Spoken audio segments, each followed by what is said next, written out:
Hybrid creep is back, HR is burnt, and AI Workslop is wrecking productivity. The question is simple. Are you designing for agency or control? Welcome to Paper Cut.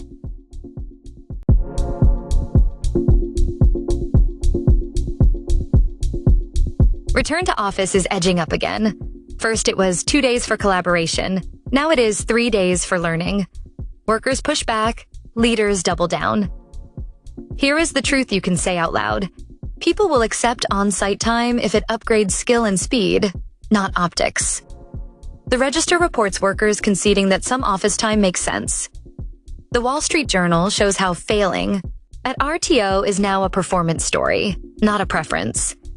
Employers are quietly adding days, and voices like Eric Schmidt argue remote slows learning. The clarifier: if your office days are just Zoom days and nicer chairs, you are taxing trust for nothing. Example: make Tuesdays build day for engineers with live code reviews and pairing. Wednesdays for sales call list scrums, and publish the metrics those rituals improve. If the numbers do not move, the ritual is theater. 2/3 of HR practitioners are eyeing the exit, half citing burnout.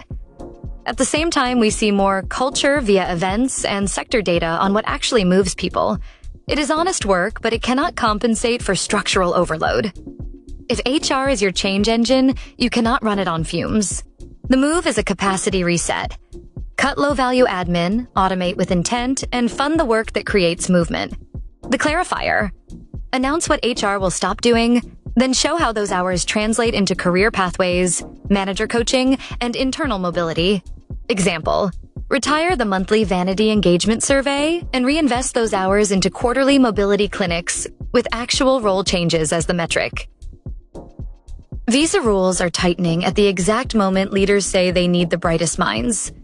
H-1B coverage shows friction and rising costs. Bosch plans to cut 13,000 roles by 2030. PwC's Middle East arm trims partners and staff after a public clash. A fresh round of tech cuts rolls on as AI reshapes teams. In that climate, a viral layoff email is not just a PR issue. It is a trust hole you fall into during hiring. The clarifier: build explicit visa playbooks and location flex hubs so your story is, we make it work, not we make you wait.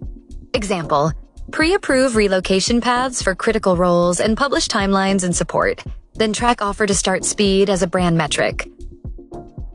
HBR nails it. AI Workslop is destroying productivity. It looks like progress, reads like noise, and buries judgment.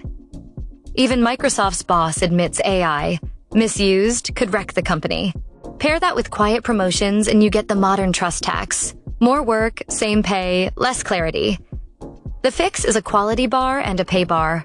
The clarifier: define what good AI-assisted output looks like for each function, how it is reviewed, and who signs off. Then set a clean promotions policy. Title, scope, salary change, time window. Example: a 3-step rubric for AI-assisted briefs, auto-checks for duplication, and a named approver. Plus a rule that any scope jump over 90 days without pay triggers a compensation review. Hybrid without design becomes control. AI without standards becomes slop. HR without capacity becomes exit. Agency is not a poster. It is the plan. Publish yours. Thanks for tuning in to Paper Cut. Don't let Monday catch you off guard. Subscribe now. See you next week.